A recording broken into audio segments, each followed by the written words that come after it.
partir de este momento comenzamos a jugar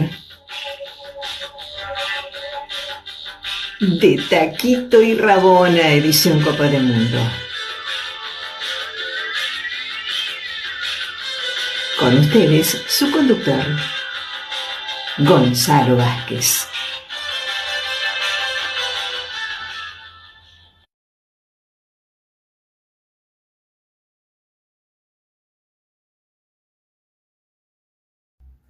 Hola, hola, ¿qué tal? Bienvenidos todos, bienvenidas todas a este humilde espacio que dimos en llamar de Taquito y Rabona, edición Copa del Mundo. Te proponemos no solamente repasar estadísticas y la historia estrictamente hablando, sino también las curiosidades y las anécdotas, las lindas y las otras también, de todos los mundiales de fútbol, arrancando, claro, a partir de 1930.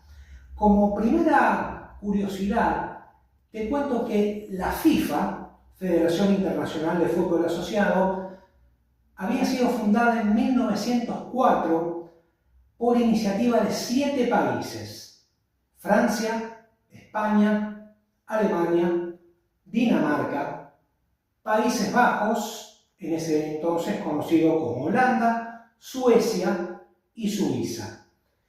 Casi desde la creación del organismo surgió la idea de un mundial de selecciones mayores, una competencia que pudiera igualar el nivel del fútbol olímpico que había nacido en los Juegos de París, celebrados en 1900.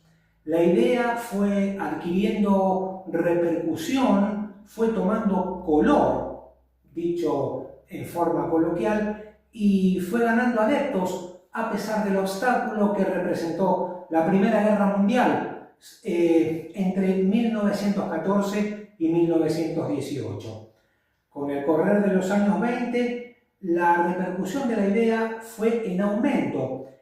Tanto es así que los uruguayos, la selección uruguaya se impuso en el fútbol olímpico tanto en los Juegos de París en 1924, la segunda edición, y Ámsterdam en 1928.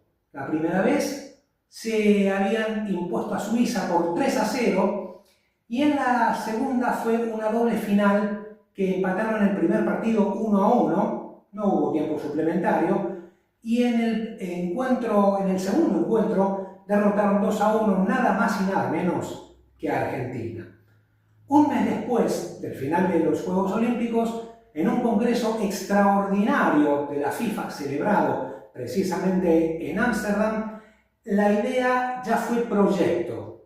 A partir de 1930 se iba a organizar un mundial de selecciones mayores con jugadores amateurs o profesionales sin distinción. Cargados casi que con la gloria de 2 títulos olímpicos consecutivos, Uruguay creía tener méritos más que suficientes como para organizar la Copa del Mundo. Pero había claros obstáculos, como por ejemplo la candidatura de las delegaciones europeas, sobre todo las potencias de aquel entonces: Hungría, Austria, Alemania, España y sobre todo Italia. Poco a poco todos fueron dejando de lado su candidatura para apoyar la postulación italiana. En tanto, la propuesta uruguaya pasó a convertirse en americana porque todas las delegaciones del continente del norte, central y las de América del Sur fueron apoyando la propuesta de los uruguayos. La intransigencia entre ambas partes era mucha. Entonces, Jules Rimet, como presidente de la FIFA, decidió desempatar pidiendo antecedentes futbolísticos entre la selección uruguaya y la selección italiana. Esta propuesta los dejó a los italianos fuera de carrera y entonces tanto ellos como varias de las potencias del viejo continente decidieron no concurrir a la Copa del Mundo. Los únicos equipos europeos que no se plegaron a ese boicot fueron las selecciones de Francia, Bélgica, Rumania y la ex Yugoslavia. Después fue como curiosidad, como primerísima curiosidad, también te paso el dato, que fue la única Copa del Mundo en la que no se disputaron eliminatorias previas al torneo. Todos jugaron por invitación. Los europeos lo boicotearon. Para los sudamericanos fue una cita de honor que todos cumplieron salvo alguna que otra excepción. Hubo 9 países de este continente que jugaron el primer mundial: Argentina, Chile, Paraguay, Brasil, Bolivia, Perú, México, Estados Unidos y por supuesto los locales Uruguay. En total, 13 países. Algunos dicen un número para supersticiosos. La propuesta de Uruguay tuvo 2 gestos magnánimos, capaces de torcer la voluntad de los más tercos. En primer lugar, habían decidido hacerse cargo de todos los gastos de las delegaciones europeas que se presentaran a jugar en Montevideo. Por otro lado, habían decidido en ese mismo momento la construcción de un estadio magnífico, totalmente hecho de cemento, con capacidad para 100.000 personas, que se inauguraría la fecha patria de los orientales, precisamente el 18 de julio de aquel año 1930.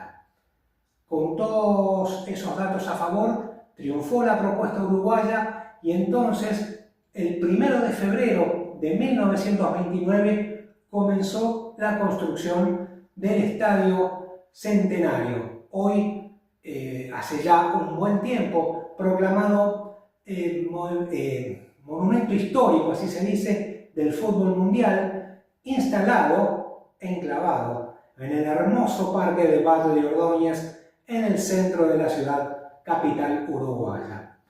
Pero también los uruguayos, más allá de no haber recibido las inscripciones de los equipos europeos a término, salvo la de Francia y la de Yugoslavia junto a la de Bélgica y de Rumania, sufrieron otro terrible obstáculo fuera del boicot y fuera de lo deportivo.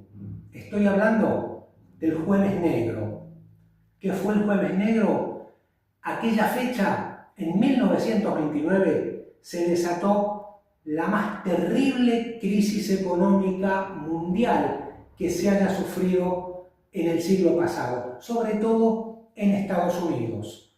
La bolsa de Wall Street cayó muchísimo y varias acciones quedaron a precio muy bajo, y muchas familias no solamente perdieron las acciones, sino que habían perdido todos sus ahorros económicos, ya que los tenían depositados en las acciones de Wall Street. Y Argentina ni Uruguay no fueron la excepción. Alemania estuvo al borde de la quiebra, lo mismo que Estados Unidos. El Reino Unido también estuvo en una crisis tremenda, lo mismo que la Unión Soviética, Italia, España y todo Sudamérica. Esos años, hasta 1939, son conocidos mundialmente como la Gran Depresión. En la Argentina, políticamente hablando, empezaron a partir de 1930 los golpes militares y se conoció como la década infame. La década de 1930 fue nefasta para el continente europeo, ya que estuvo dominado por cruentas dictaduras militares: Francisco Franco en España, Adolf Hitler en Alemania y Benito Mussolini en Italia. Pero también sonaba música, la gente también cantaba.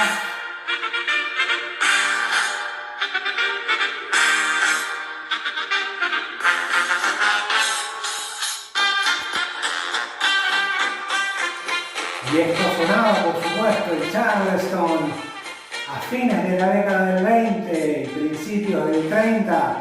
Se bailaba el Charleston, era una locura, una variante del jazz tradicional, pero quizás mucho más divertido y mucho más pegadizo.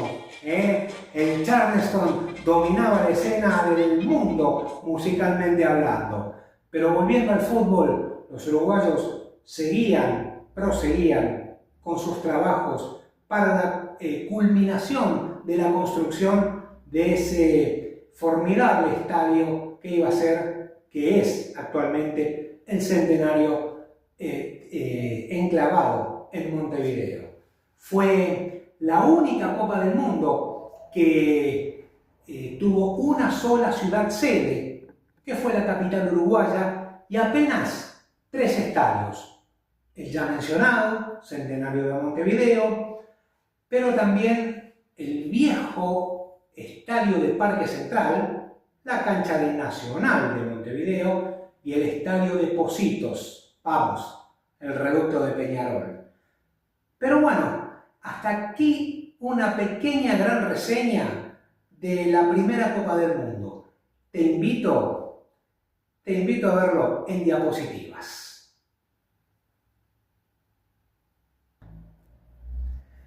Y así comenzamos esta serie de diapositivas, Copa del Mundo de 1930, celebrada en Uruguay.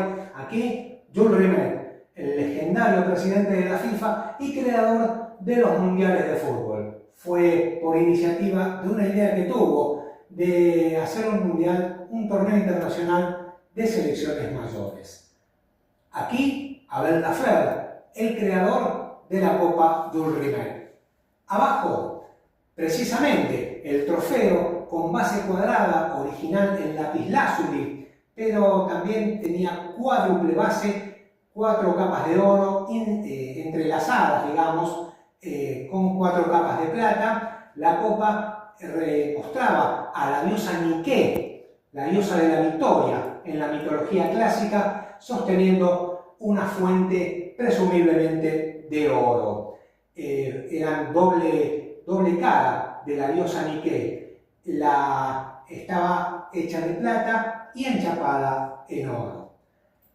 Después aquí el afiche del Mundial de 1930, el afiche oficial de la Copa del Mundo, que fue a modo de propaganda publicitaria para promover el Campeonato del Mundo, que fue un notable éxito para la banda oriental. Aquí, Jules Rimet, precisamente con el presidente uruguayo Juan Campistelli, vestido de traje negro y moñito azul, el momento en que el presidente de la FIFA le entrega la Copa del Mundo a las autoridades uruguayas. Aquí, el templo del fútbol, el Estadio Centenario, el primero de la lista, capacidad para 100.000 espectadores. Con el correr del tiempo, con ese pretexto, con ese argumento poco sólido de la FIFA, de que tienen que estar todos sentados mirando el partido, le han quitado buena parte de su capacidad, no solamente al Estadio Centenario. Aún así, es declarado Monumento Histórico Nacional del Fútbol ya desde la década del 90. ¿Con qué 2 pelotas se jugaron las finales del mundo? Arriba, la pelota de fabricación argentina, con la que se disputó el primer tiempo. Es pelota con tiento. El tiento es la postura externa gruesa para unir los gajos y tener un lugar como para inflarla. Varios jugadores en aquella época jugaban con boina, porque cabecear la pelota con esa parte podía provocar hasta heridas cortantes en el cuero cabelludo. Al final del primer tiempo de la final, Argentina, con la pelota argentina, vencía por 2-1. En la segunda, se jugó con la pelota de fabricación uruguaya, con la que se disputó el segundo tiempo de la final, y entonces sí, ahí los uruguayos le agarraron la maña y se adjudicaron la final del mundo. Dos fotos a color, coloreadas artificialmente, la salida de los equipos a la cancha, acompañados por nenes, el capitán José Nasazzi a la derecha, con la pelota en los brazos, el capitán uruguayo, mientras que Nolo Manuel Ferreira era el capitán argentino. Manuel Ferreira era estudiante universitario. En la foto de abajo, la formación del equipo uruguayo que posteriormente se consagraría campeón del mundo. Aquí, Jan Langerus, el árbitro belga que dirigió la primera final del mundo. El equipo argentino, precisamente en la tarde del 30 de julio de 1930. Como dato curioso, te paso que la primera final del mundo no se disputó un domingo, sino un miércoles. Sí, no me equivoqué. Miércoles 30 de julio de 1930, a partir de las 15:30, arrancó el partido y para evitar desbordes, el gobierno y la Confederación, la Asociación Uruguaya de Fútbol, habían decidido vender solamente el 90% de las entradas.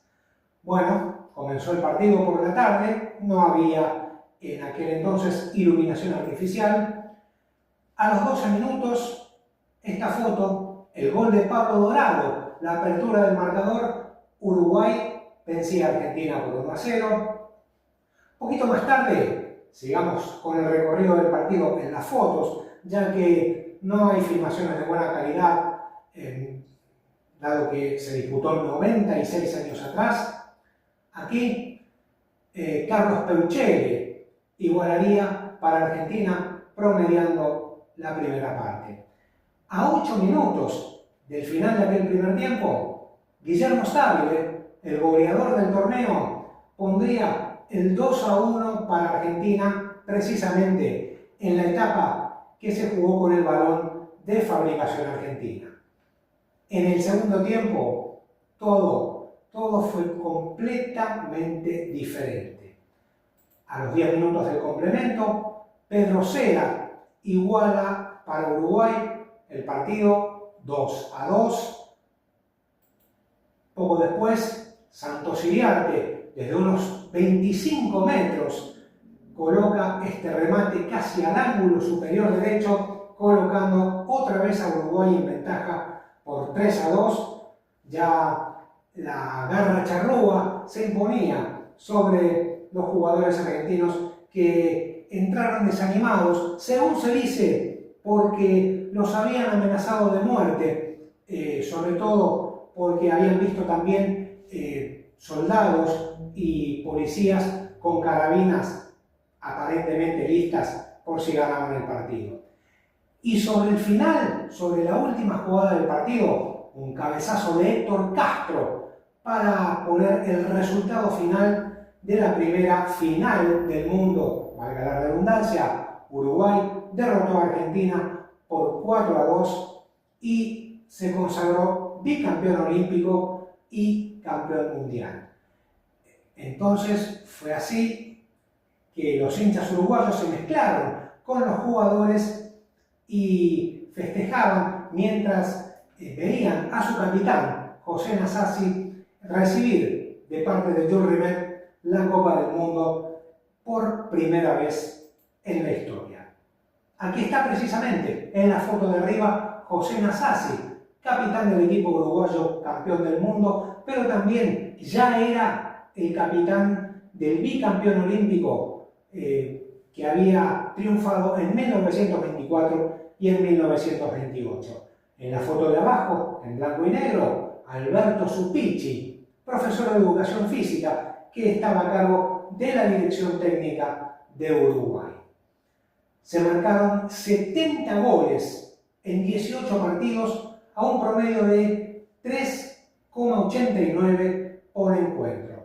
Buen promedio, tratándose de la primera edición de la Copa del Mundo. Asistieron a los estadios, a los 3 estadios, unas 434.500 personas a un promedio de 24.139 espectadores por juego. El de la foto, Guillermo Stabile, de la Argentina, goleador del torneo con 8 tantos.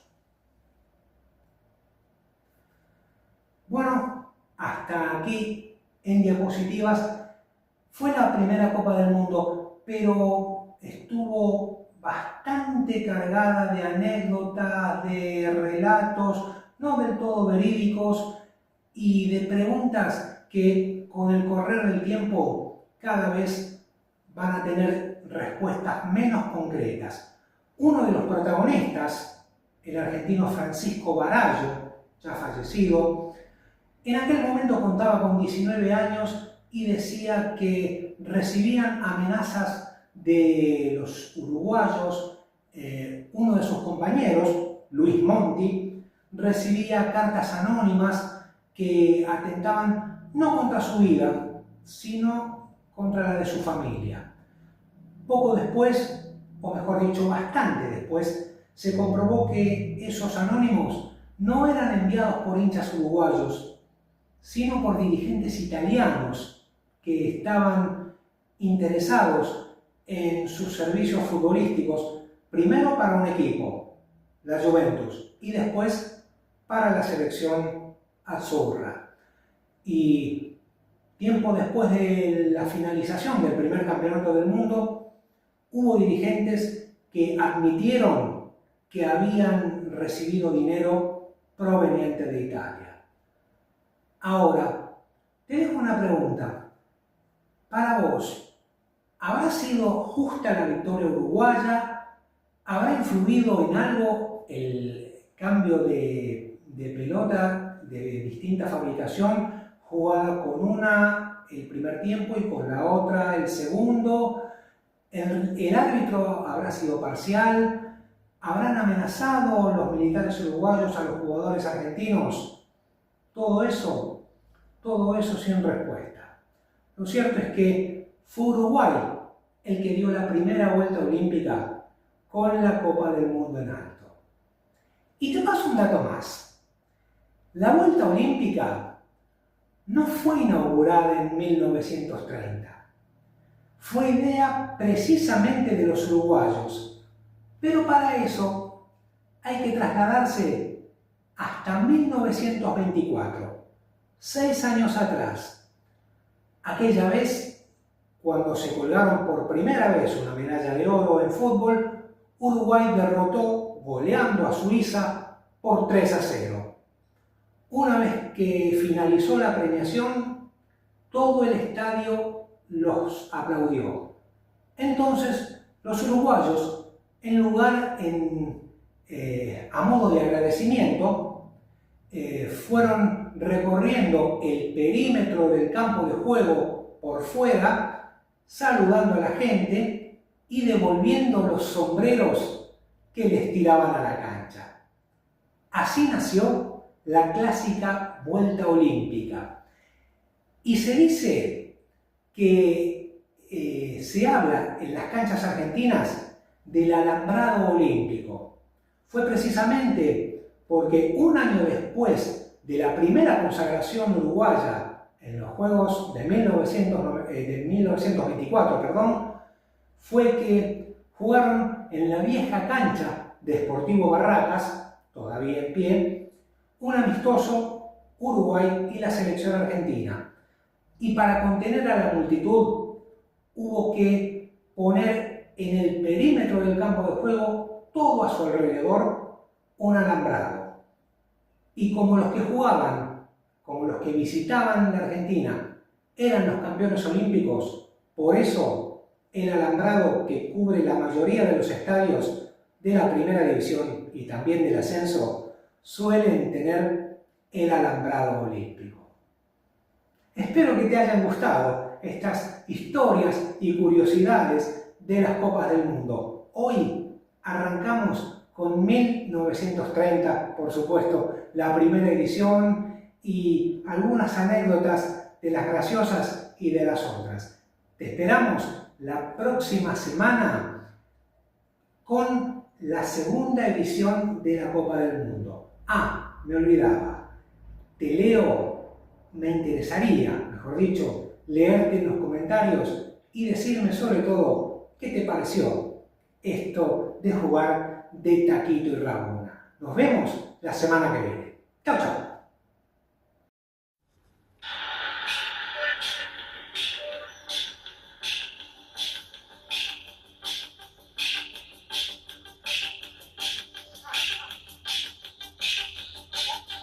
Hasta aquí hemos compartido de Taquito y Rabona, edición Copa del Mundo. Volvemos la próxima semana.